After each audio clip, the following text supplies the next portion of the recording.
प्यारे साहित्य प्रेमियों, राग दरबारी उपन्यास के इस भाग को प्रारंभ करने से पूर्व एक जानकारी साझा करना चाहता हूँ कि श्रीलाल शुक्ल जी के इस उपन्यास की रिकॉर्डिंग, इसकी सीरीज जो एक एक करके आ रही है, बहुतों को बहुत अच्छी लग रही है,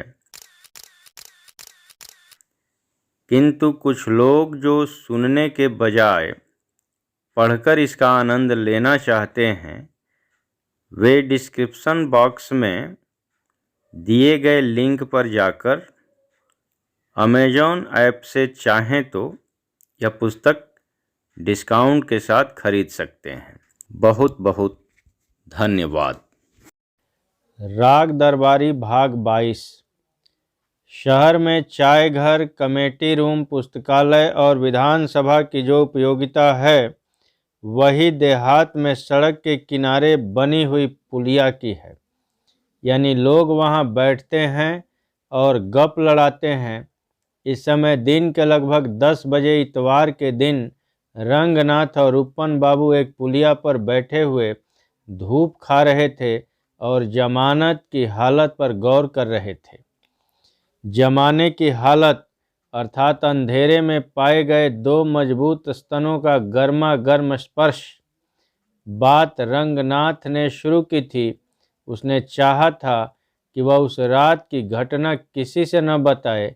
रूपन से वह सिर्फ सामान्य ज्ञान की बात करना चाहता था और साथ ही वह इतना जानना चाहता था कि मोहल्ले में ऐसी कौन कौन सी लड़कियां हैं जो चोली बनाने वाली किसी कंपनी के कैलेंडर में मॉडल की हैसियत से इस्तेमाल हो सकती हैं।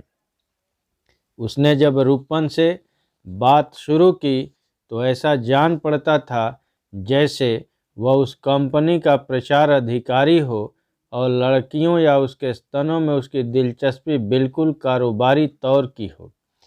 रूपन बाबू ने जब उससे इस विषय पर जरा गहराई से बात करनी चाही तो गहराई की बहस आ जाने पर प्रत्येक भारतीय विद्यार्थी की तरह वह इधर उधर कतराने लगा। उसने बात को मोड़कर लड़कियों के तंदुरुस्ती पर उतारा और the great Indian bra manufacturing company के प्रचार अधिकारी के पद से इस्तीफा देकर अखिल भारतीय नागरिक स्वास्थ्य संघ के महामंत्री का ओहदा संभाल लिया।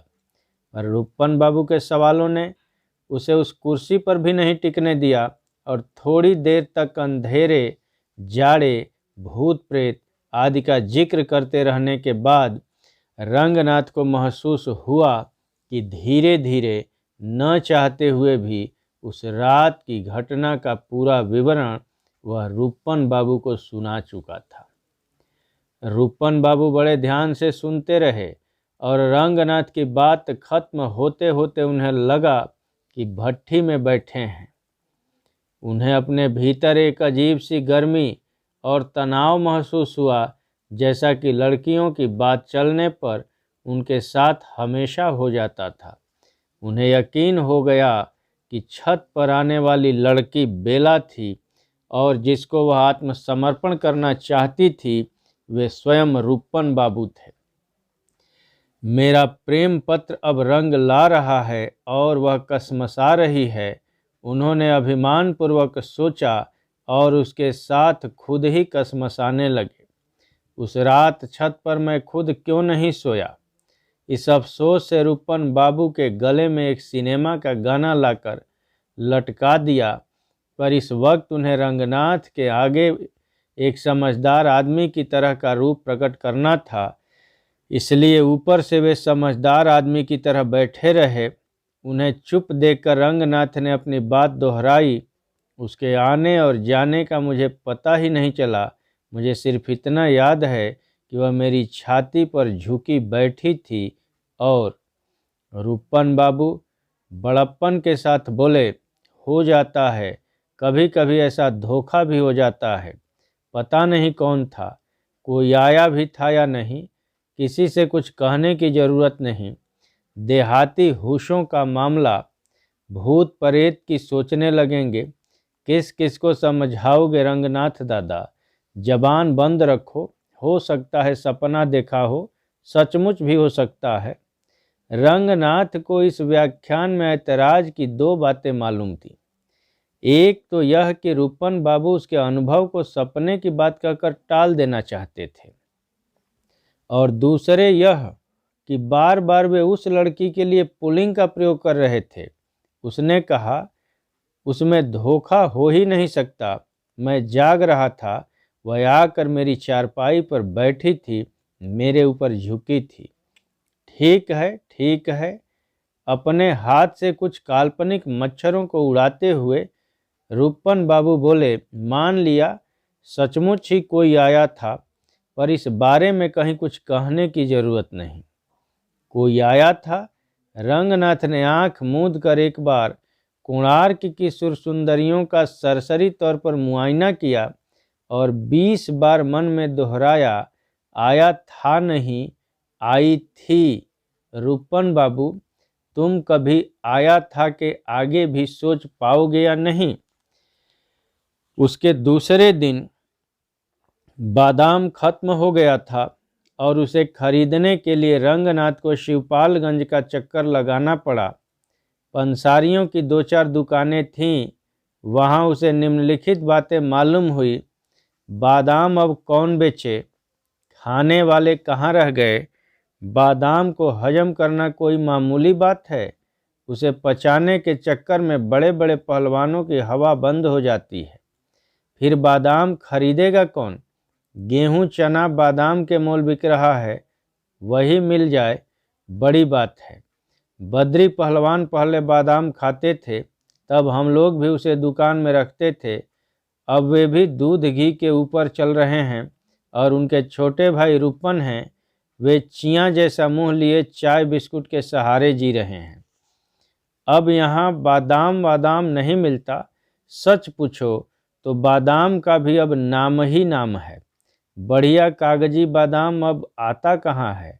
आता है तो शहर का शहर में ही रह जाता है, बाजार में घुसने ही नहीं पाता। नए नए सेठ साहूकार बढ़ रहे हैं, वे पहले ही खरीद कर लड्डू बनवा डालते हैं, मनमाना खाते हैं और खाकर हग देते हैं। बादाम कोई ऐसी अच्छी चीज थोड़ी ही है, पेट को ईंट जैसा बना देता है। उसे बिना मुनक्के के खाना ही न चाहिए। मुनक्का अच्छी चीज है, कमजोर कोठे के लिए दस्तावर है, पर तंदुरुस्त आदमी का पेट हल्का रहता है। मुनक्का लोगे? देखो, ये है असली मुनक्का। शिवपालगंज है, इसलिए मिल जाएगा। शहर होता तो दिन भर चक्कर काटते, यह चीज वहाँ नहीं मिलेगी। बकरी की लेड़ी जैसा मुनक्का देखते देखते रंगनाथ इसी नतीजे पर पहुंच गया कि गांव में खरीदने के लिए आदर्श पदार्थ सिर्फ वही है जो श्री मैथिली शरण गुप्त ने आज से लगभग 50 साल पहले लटके हुए देखे थे। काशी फल कुष्मांड कहीं है, कहीं लौकियां लटक रही हैं। सुना था शिवपालगंज से 2 मील दूर एक दूसरे गांव में पंसारियों की कुछ दुकानें हैं, जहां अच्छा बादाम मिल जाने की संभावना है।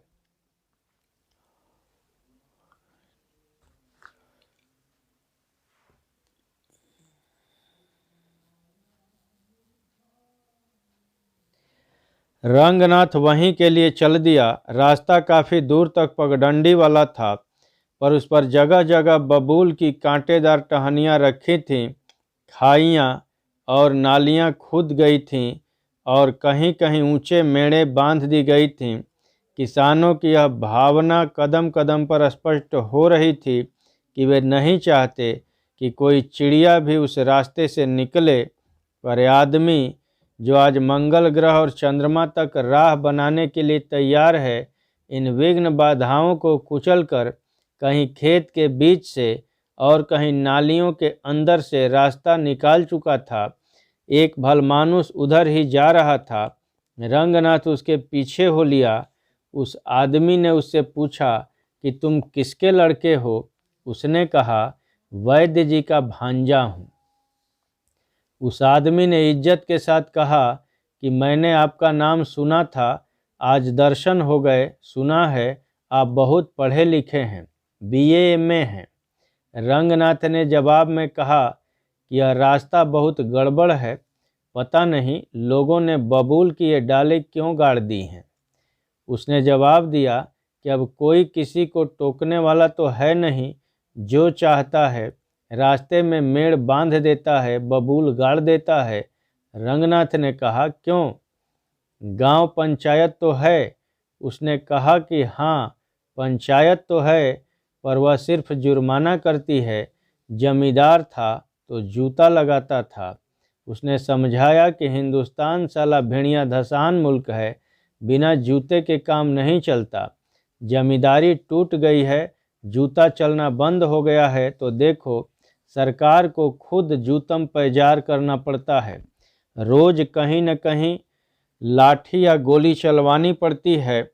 कोई करे भी तो क्या करे, ये लात के देवता हैं, बातों से नहीं मानते। सरकार को भी अब जमींदारी तोड़ने पर मालूम हो गया है कि यहाँ असली चीज़ कोई है तो जूता। रंगनाथ ने कहा कि यह भी कोई बात हुई, जूते के सहारे लोगों को कब तक तमीज़ सिखाई जाएगी। उस आदमी ने कहा कि जूता तो चलते ही रहना चाहिए, जब तक बदमाश की खोपड़ी पर एक भी बाल रहे जूते का चलना बंद नहीं होना चाहिए। आदमी का मूड खराब था, इसलिए रंगनाथ चुप हो गया। थोड़ी देर चलते रहने के बाद वह आदमी अचानक बोला, BA का ओहदा बड़ा होता है कि वकालत का? रंगनाथ ने कहा, क्या बड़ा क्या छोटा, सब एक हैं। सो तो मैं भी जानता हूँ, फटीचर देश में बड़े छोटे तो एक ही हो गए हैं, पर असलियत में बड़ी कौन चीज़ है, वकालत की BA। रंगनाथ ने टालने के लिए कहा, वकालत तो समझ लो कि मेरा लड़का वकील है। रंगनाथ ने पूछा, कहाँ रहता है? वकील के बाप ने अहंकार से कहा, वकील कहाँ रहते हैं, वह यहाँ गांव में थोड़े ही है, शहर में बस गया है, 3 साल से वकालत कर रहा है। तब तो बड़े वकीलों में गिना जाता होगा। बड़ा नहीं, बहुत बड़ा। तुम्हारे गांव का जोगनथवा है ना, उसकी तरफ से खड़ा हुआ है। वैद्य जी यहाँ हाथ पांव पटक कर रह गए, दारोगा ने जमानत नहीं ली, वहाँ उसने इजलास में खड़े खड़े जमानत करा दी। उसका हाथ भी रईसों का है। वकालतनामा मैंने ही भराया था, उसमें 5 रुपये मेरे हाथ में भी ठूंस दिए। रंगनाथ ने वकील के बाप का हौसला बढ़ाना चाहा, इसका मतलब यह है कि कमाता अच्छा है। वह आदमी चौकन्ना हो गया। उसने मुड़कर रंगनाथ का चेहरा देखा और आवाज़ को मरियल बनाकर कहने लगा, अच्छा क्या, हाँ, यह कहो कि वह चाहे अच्छा ही कह लो, बस ऐसा ही वैसा है। भैया, कमाई तो अब तुम्हारे मामा की है, कैसी बैठक चमकाई है। इमली का चियाँ भी पुड़िया में बंद करके किसी को दे दें तो 1 रुपये का हो जाएगा। वक्त की बात है। अपनी ईर्ष्या छिपाने की उसने कोई कोशिश नहीं की। शुद्ध देहाती ढंग से वह वैद्य जी पर कोड़े बरसाने लगा। देखते देखते इतने बड़े नेता हो गए। पहले सीधे साधे थे, अब जितना जमीन के ऊपर हैं उतना ही नीचे घुसे हुए हैं। पेशाब में चिराग जल रहा है। अंत में उसने कहा, पर दारोगा ने जोगनथवा के मामले में उन्हें घास नहीं डाली, बंदर की तरह कटघरे में बैठाल कर जोगनथवा को जेल भेज दिया। उसने पुरानी बात दोहराई, मेरे लड़के ने जमानत न कराई होती तो जेलर के बच्चों को गोद में खिला रहा होता। पेशी कब है? जोगनाथ के मुकदमे की? अनारी मजरैट का इजलास का मुकदमा, उसमें जब चाहो तभी पेशी लग जाएगी। मेरा लड़का आजकल घर आया है, 2-4 दिन बाद शहर वापस जाएगा, तब किसी दिन पेशी डलवा देगा। वे लोग जहाँ से निकल रहे थे वहाँ जमीन नीची थी और चारों ओर झाड़ झंखाड़ थे। कांसों का जंगल सा फैला हुआ था। कांस सूख कर कड़े हो गए थे और पगडंडी पर चलने वालों के जिस्म से टकराते थे। कांसों की फुनगियाँ एक जगह पगडंडी के आर पार झूल रही थीं। उन्हें हटाकर निकल जाने के बजाय रंगनाथ ने उन्हें पकड़ लिया और एक मोटी सी गांठ लगा दी। रास्ता कुछ हद तक साफ हो गया। कुछ आगे कांस के एक दूसरे झाड़ में भी उसने इसी तरह की एक गांठ लगा दी। वकील का बाप खड़ा होकर रंगनाथ की इस हरकत को देखता रहा। जब कांस की फुनगी पर एक बड़ी सी गांठ लग गई तो उसने पूछा, यह क्या है? क्या यह गांठ जो लगा दी है वह गांठ? वह बताने जा रहा था कि यह रास्ते पर कांस को फैलने से रोक देगी, पर वकील के बाप का चेहरा देखकर वह रुक गया। उससे लगता था कि वह किसी भारी रहस्य का पता जानना चाहता है। रंगनाथ ने मन में सोचा, ऐसा चाहते हो तो वही सही। उसने कहा, किसी से कहना नहीं। मामा ने बताया कि रास्ते में कांस का एक जंगल है, वहाँ फुनगी में गांठ लगा देना, हनुमान जी प्रसन्न होते हैं। वकील के बाप ने संशयपूर्वक कहा, पहले कभी नहीं सुना था। मैंने भी नहीं सुना था। लापरवाही से कहकर वह आगे बढ़ा। वकील का बाप अब उसके पीछे हो लिया था और वकालत के बारे में फिर से बातें करने लगा था। एमए बीए में कुछ नहीं रखा है। पहले हमारे यहाँ एक कविता कही जाती थी कि क्या है, देखो याद नहीं आ रही है। हाँ, आखिर में है कि पास है मिडिल मुलुक घास छिलियावे ना। अब उसी को बदलकर कहा जा सकता है, बीए भय पास मुलु घास छिलियावे ना। आजकल एमए बीए टका सिर बिकते हैं। तुमको तो वकालत पास करना था। वकील बनकर ठाठ से कचहरी में तख्त डालकर बैठते, जिसका मामा गंजहा हो, ऊपर से वैद्य और फिर नेता, उसे मुकदमे की क्या कमी। रोज 10-20 मुकदमे तो तुम्हारे मामा ही के लगे रहते होंगे। रंगनाथ ने इस सलाह के बारे में कोई राय नहीं जाहिर की। बस चलते चलते रुककर उसने कांसों के झाड़ में तीसरी गांठ लगा दी और कहा, जय हनुमान की। वकील का बाप इस बार खड़ा हो गया था। रंगनाथ के मुंह से हनुमान का नाम निकलते ही उसके हाथ भी कांस के एक झाड़ पर पहुंच गए और एक गांठ लगाने में व्यस्त हो गए। रंगनाथ को उसने समझाया। सोचा, मैं भी एक गांठ लगा दूं, कुछ टेंट से थोड़े ही जाता है। रंगनाथ ने गंभीरतापूर्वक जवाब दिया, जय हनुमान की। वकील के बाप ने तत्काल गांठ को प्रणाम करके दोहराया, जय हनुमान की। एक काली कलूटी औरत सिर पर एक गंदी सी पोटली रखे हुए उनके पीछे पीछे आ रही थी। पहले वह काफ़ी दूर थी, पर गांठ लगाने के लिए जब वे रुके तो वह उनके पास पहुंच गई। वह लगभग 45 साल की थी, पर चेहरे से बुढ़ी लगती थी। वैसे चेहरे के नीचे निगाह डालने पर मैदान काफ़ी भरा पूरा नजर आता था। उसके सलूके के 2 बटन खुले थे, पर उसके मुंह के ऊपर मीराबाई की सी तन्मयता थी और निश्चय ही उसे यह एहसास नहीं था कि उसके 2 बटन खुले हुए हैं या बटन खुल जाने से उसका कोई नफ़ा नुकसान भी है। रंगनाथ ने पहली निगाह में ही यह प्राकृतिक दृश्य देख लिया और उनके बाद वह वकील के बाप को देखने लगा। पर वकील के बाप ने यह नहीं देखा कि वह उसे देख रहा है, क्योंकि वह खुद ही उसी प्राकृतिक दृश्य को देखने में तल्लीन हो गया था जिसे रंगनाथ पहले देखकर छोड़ चुका था। औरत ने बकरी की तरह मिमियाते हुए पूछा, क्या कर रहे हो भैया? रंगनाथ को बोलने की जरूरत नहीं पड़ी। वकील का बाप पहले ही बोल पड़ा, दिखाई नहीं देता, हनुमान जी की गांठ लगा रहे हैं। औरत ने गठरी सिर पर से उतार कर नीचे रख दी और कहा, हम जनाना हैं, हमारे लिए कोई मनाही तो नहीं है। भगवान के दरबार में तो सब एक हैं। क्या मर्दाना क्या जनाना। वकील के बाप ने आत्मविश्वास से कहा, जैसे इस वक्त वह सीधे भगवान का दरबार देख कर लौट रहा हो। औरत ने अपने दोनों हाथ कांस के एक झाड़ में खोस दिए और श्रद्धापूर्वक बोली, जय बजरंग बली की। बादाम तो नहीं मिला, पर नाई की एक दुकान पर बैठा हुआ सनीचर मिल गया। चिकित्सा विज्ञान की दुनिया में प्राकृतिक चिकित्सा वाले क्लिनिक की जो हैसियत होती है, नाइयों के जगत में वह हैसियत इस दुकान की थी। यानी दुकान कहीं नहीं थी और सब जगह थी। गर्द भरी कच्ची सड़क के किनारे नीम का एक पेड़ था। उसी के नीचे नाई बोरा बिछाकर बैठा था। उसके आगे एक ईंट गड़ी हुई थी।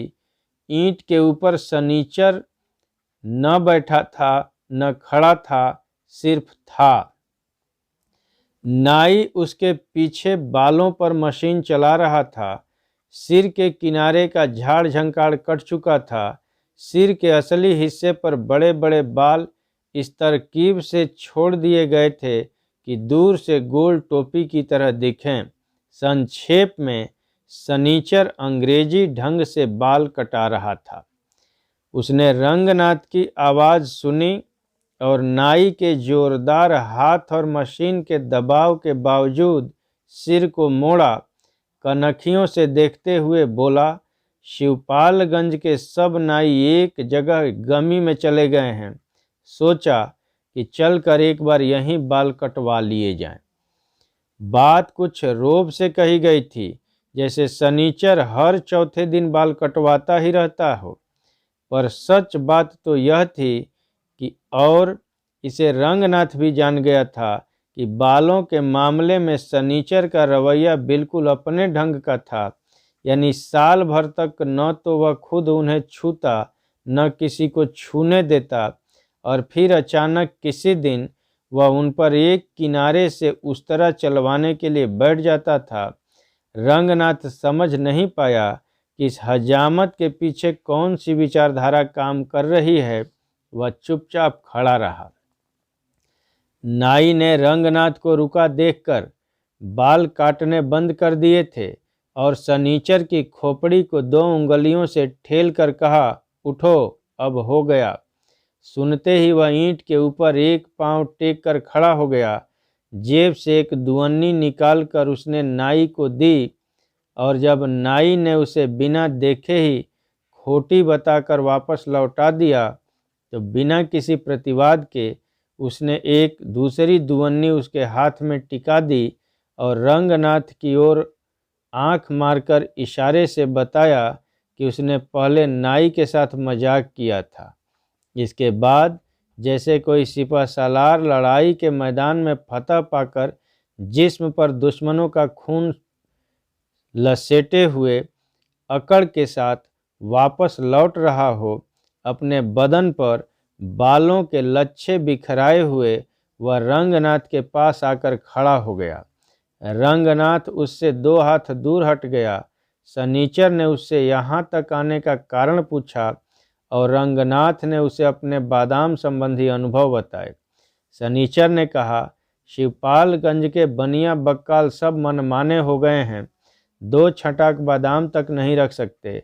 फिर जिस तरह दिल्ली से हिंदुस्तान की गिरी हुई खाद्य स्थिति के बारे में बार बार आश्वासन मिलता है, उसने बड़प्पन के साथ कहा, पर कोई बात नहीं, कुछ दिनों में सब ठीक हो जाएगा।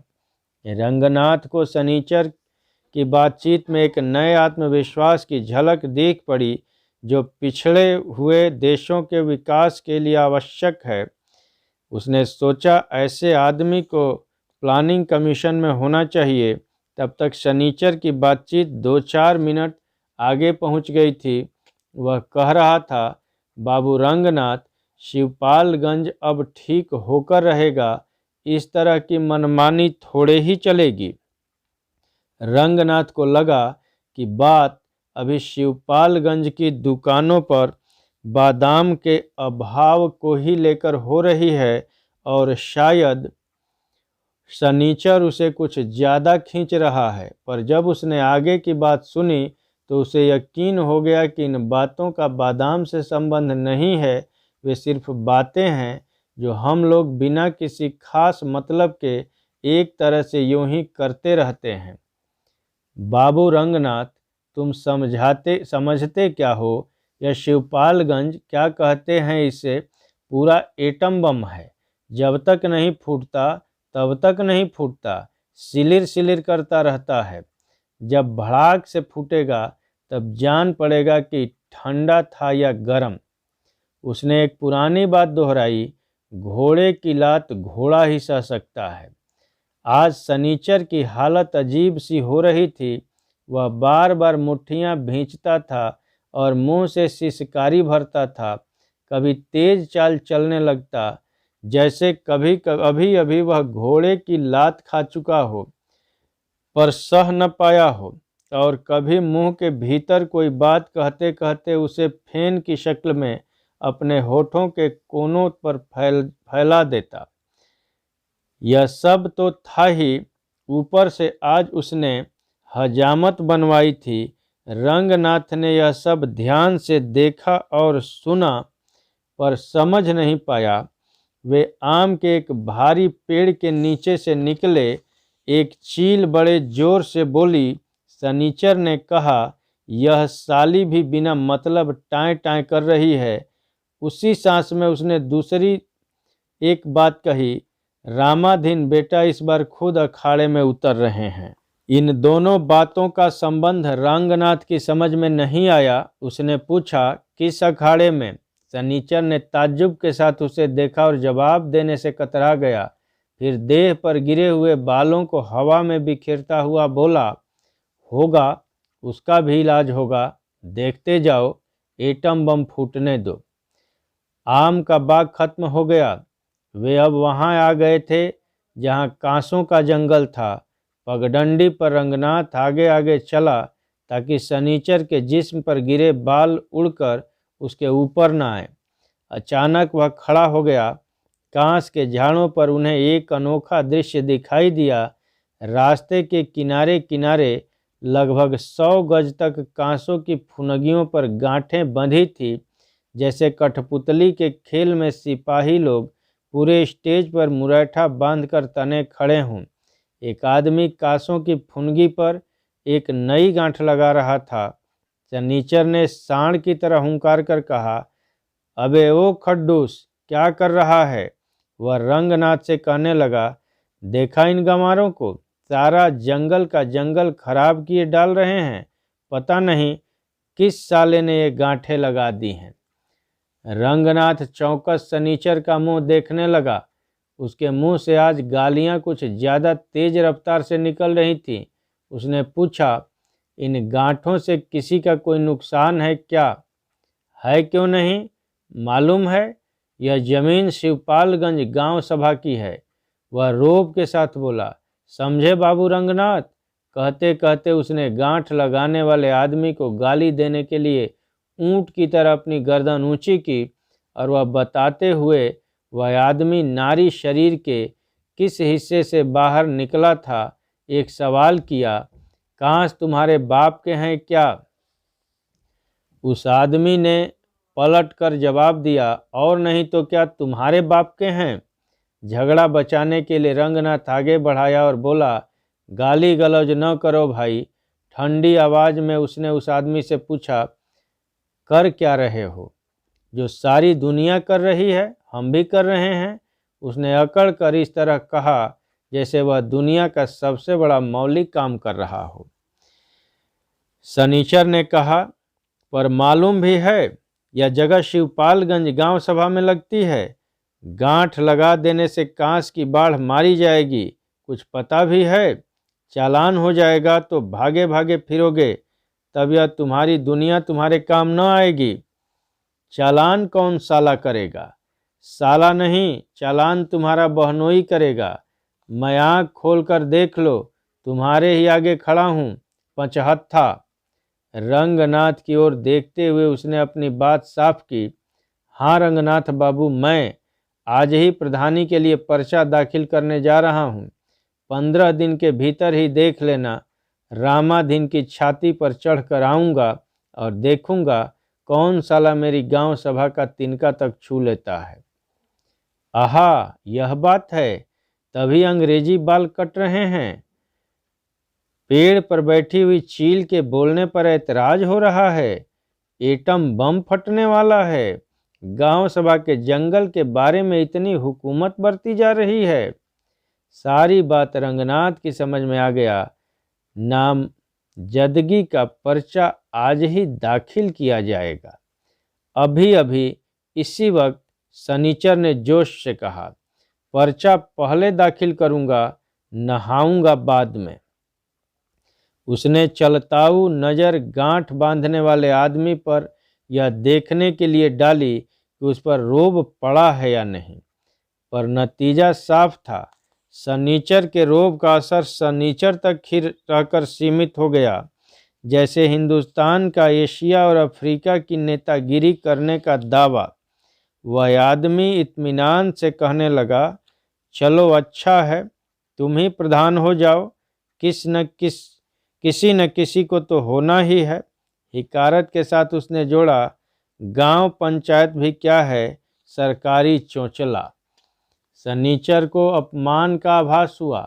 बोला, चोंचला तो है, पर 15 दिन बाद देख लेना, शिवपालगंज में कांस का तिनका तक छूने पर क्या होता है। उस आदमी ने लापरवाही से कहा, यही है तो न छूऊंगा। यह गांठ वाली पूजा तो शिवपालगंज से ही निकली थी, वहीं तक रह जाएगी। रंगनाथ ने सामने बधी हुई दर्जनों गांठों की ओर देखा, पूछा, यह कैसी पूजा है? क्या पता कैसी है, सुनते हैं हनुमान जी ने वहां किसी को सपना दिया था, उन्हीं के हुक्म से लोग वहां गांठ बांधने लगे हैं। सनीचर ने घबराकर हाथ जोड़ दिए। कहा, तो फिर मौत से गांठ बांधो भाई, धर्म कर्म के मामले में कोई रोक टोक नहीं है। इतना बोलकर उसने जितनी भी रही हो सारी की सारी अक्ल सोचने में लगा दी और रंगनाथ से कहा, पर बाबू रंगनाथ, हमने तो कहीं सुना नहीं, यह सपना किसको हुआ था? मैं जब आया था यहाँ पर कोई गांठ नहीं थी। रंगनाथ ने कहा, मैं कुछ नहीं जानता, मुझसे तो मामा ने कहा था कि उधर जाना तो एक गांठ कांस की फुनगी पर लगा देना। मैंने लगा दी।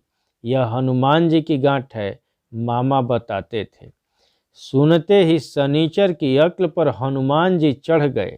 बिना दुम के अंदर की तरह छलांग लगाकर वह कांस के एक ऊंचे झाड़ के पास पहुंचा और उसमें गांठ बांधने लगा। उस दौरान उसने कई बार जय बजरंग का नारा लगाया, रामाधीन को कई एक गालियां सुनाई और उपसंहार में कहा, सच्चे का बोलबाला है, दुश्मन का मुंह काला है। रंगनाथ ने जोड़ा, राम नाम सत्य है, सत्य बोलो मुक्ति है। सनीचर ने नहीं सुना। सुनता तो ऐतराज करता। हालांकि धार्मिक हिसाब से यह बात बड़ी पक्की है और राम नाम से संबंधित होने के कारण किसी भी मौके पर कही जा सकती है। सनीचर ने गांठ बांधकर एक बार फिर हनुमान जी का नाम लिया और अपने पीछे अंडरवियर पर दोनों हाथ पोंछते हुए वहां पर दुम नहीं है इस कमी पर ध्यान न देकर तेजी से आगे बढ़ने लगा। रंगनाथ के दिमाग पर शांति और आत्मगौरव की एक छाया धीरे धीरे उतरी। बिना समझे बुझे आज उसने नए संप्रदाय का प्रवर्तन कर दिया था, जिसका दर्शन, पुराण, कर्मकांड कुल मिलाकर इतना था कि कांस की फुनगी पर एक गांठ लगा दी जाए। उसने अपने आप को बुद्ध, महावीर, शंकराचार्य आदि की कतार में खड़े हुए पाया और मन ही मन उनसे सवाल किया, उस्ताद, अपने बारे में जानता हूँ, पर तुम अपनी कहो, नया संप्रदाय चलाने की बात तुम्हें कैसे सूझी थी?